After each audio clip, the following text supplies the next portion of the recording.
Some of the not so major bowls that they're going to do first weekend here.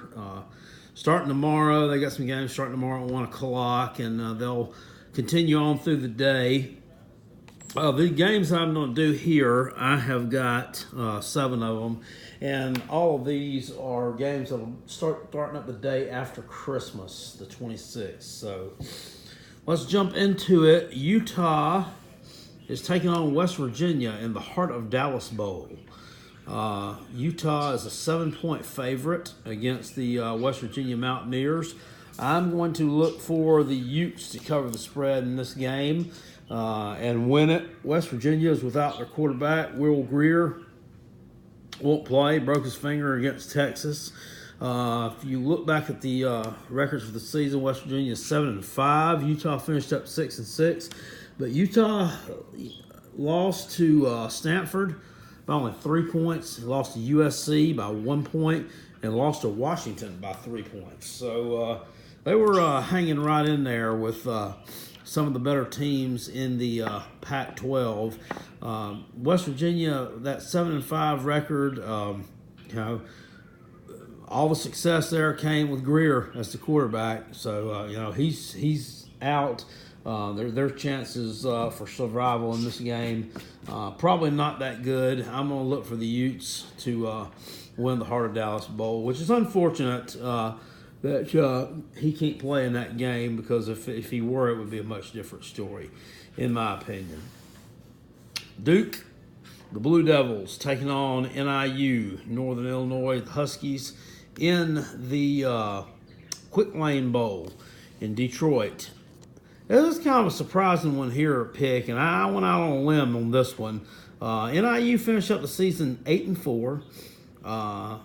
The normal MAC wins in there. They won also at Nebraska. They lost by 3 at home to Boston College in the season opener. They lost by 6 points at San Diego State, Mountain West team that had a really good year. The 2 MAC losses that they had cost them a title in that side of the division that they play in there. Duke finished up the year at 6-6, won their last 2 games. Very disappointing season for the Blue Devils. They started off hot, but they really fell apart there towards the middle to the end of the season, and then came back on. I actually called for them to win that last game and cover the spread against Wake Forest, and they did exactly that. After they won, it seemed like after they won the UNC game, the rivalry game, things just kind of fell apart for Duke. I'm going to look for NIU to win this game outright, and I'm going to look for them to cover the spread here. Duke is favored in this game, and I really don't know why. They were also favored about the same amount against Army on a game earlier in the season that I also picked Army to cover the spread and win. And the Black Knights did pull the upset and beat Duke in that game. And this feels kind of similar to me. I think Duke's kind of going to be suffering in this game from the old we don't really want to be here type of feeling. We really thought we had a good season going. We really don't want to be here playing NIU in the Quick Lane Bowl in Detroit. I mean, there's a million places I'd rather be than right here. I don't think that this matches up well for Duke, and I look for the Huskies to pull off upset there. Kansas State and UCLA. Didn't copy this one down. That's the Cactus Bowl in one of the Arizona cities. Can't remember which one that is. But UCLA is 6-6. Kansas State finished up 7-5.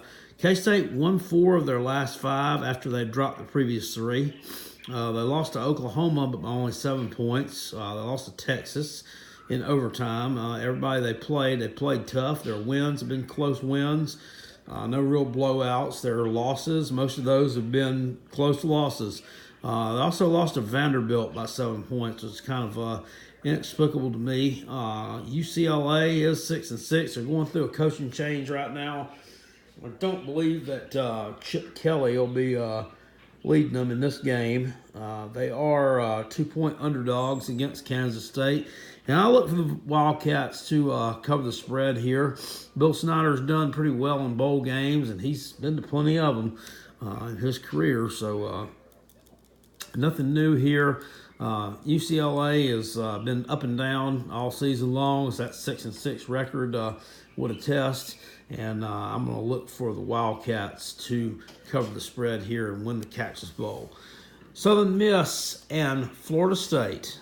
Kind of an interesting matchup in the Independence Bowl. When was the last time that Florida State was in a bowl just low down on the card? I mean, if this was a wrestling match, this would be like the second match on the card for the afternoon. You know what I mean?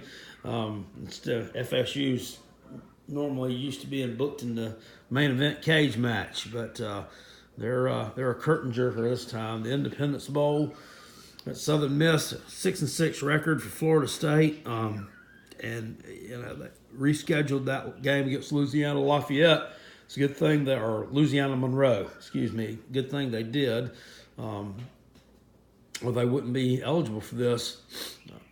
The Southern Miss Golden Eagles finish up 8-4 on the season in Conference USA. But if you look at their schedule and teams that they've beat, none of them very impressive.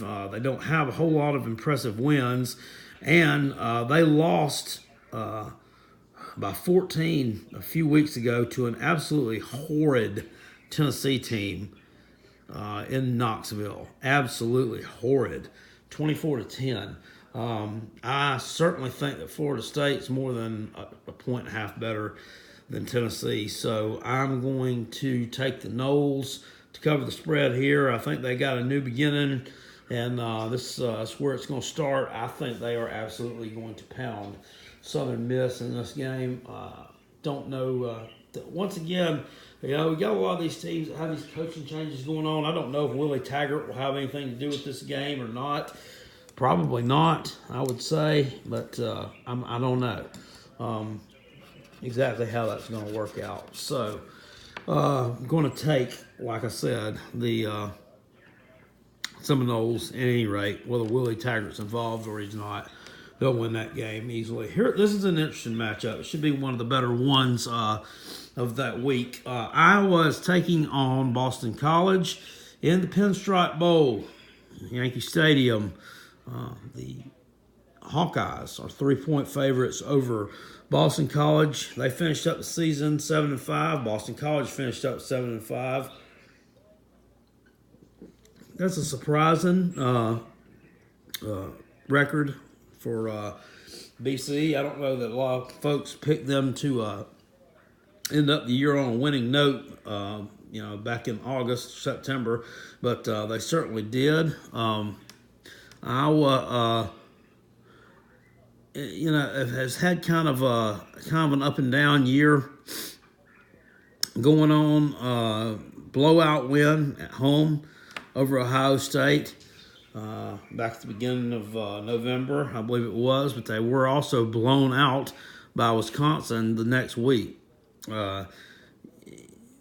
They had a strong end to the season, big win over Nebraska, like 58-14, something like that, I believe it was. Nate Stanley, their quarterback, 25 touchdown passes this year on 6 interceptions. That's outstanding. Got a 1,000-yard rusher on the team, too. A.J. Dillon on the other side for Boston College, 1,430 yards, 13 touchdowns. This is going to be a tough game. I mean, they match up pretty well. To be honest with you, Boston College is like one of those teams that could be in the Big Ten. I mean, they play that type football. That's the style of game they play. It's going to be a tough game. I'm going to take Iowa to cover the spread here. It's not going to be by a lot. I'd say they win by a touchdown or less. But I think they just, Iowa's played some teams, a few more tougher teams, I believe, than Boston College has. And, I'm going to hear it from the ACC naysayers and aren't going to see it that way. But the fact of the matter is Iowa has. They've taken them on and beaten them.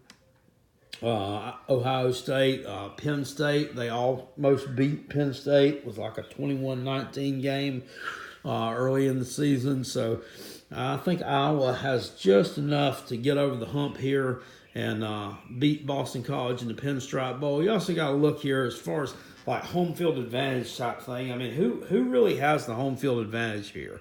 I mean, it's going to be in New York, Yankee Stadium. Obviously, Iowa, I don't think is going to have a plethora of fans there. I don't think many people are going to travel from the Hawkeye State to NYC to the Bronx to watch this game. Boston College, doesn't have a huge fan following either, and Boston and New York City are really not that close to each other. I mean, time-wise or distance-wise. I mean, it's a pretty good ways. So I really don't know who that's going to factor there. If I had to guess, I would say it'd be Boston College, but that really is not going to be a humongous factor in that game. Arizona, Purdue. 4-point favorites. The Arizona Wildcats are in the Foster Farms Bowl against Purdue, back in a bowl game for the first time in quite some time. Everybody knows about Khalil Tate, quarterback for Arizona, 1,353 yards rushing, 1,259 yards passing, 9 TDs and 8 interceptions. So he needs to take off with his feet and beat Purdue with his feet there. They finished the year with 2 losses in a row at Oregon and at Arizona State, both of them kind of in blowout fashion. Before that, they were ranked in the top 25, albeit they were like 22, 23, but they were ranked. Boilermakers, finished up the year at 6-6. They had some good wins, such a win at Iowa. They also had a win earlier on in the season at Missouri. They actually blew them out 35-3. The way that Missouri finished up the year, I mean, that win looked better and better each week. They had some bad losses too, though. At Rutgers, they lost. They also lost at home to Nebraska, who was not very good at all. Purdue, if you look at their stats, as far as run defense goes, they're pretty decent. Arizona, that's a running type team.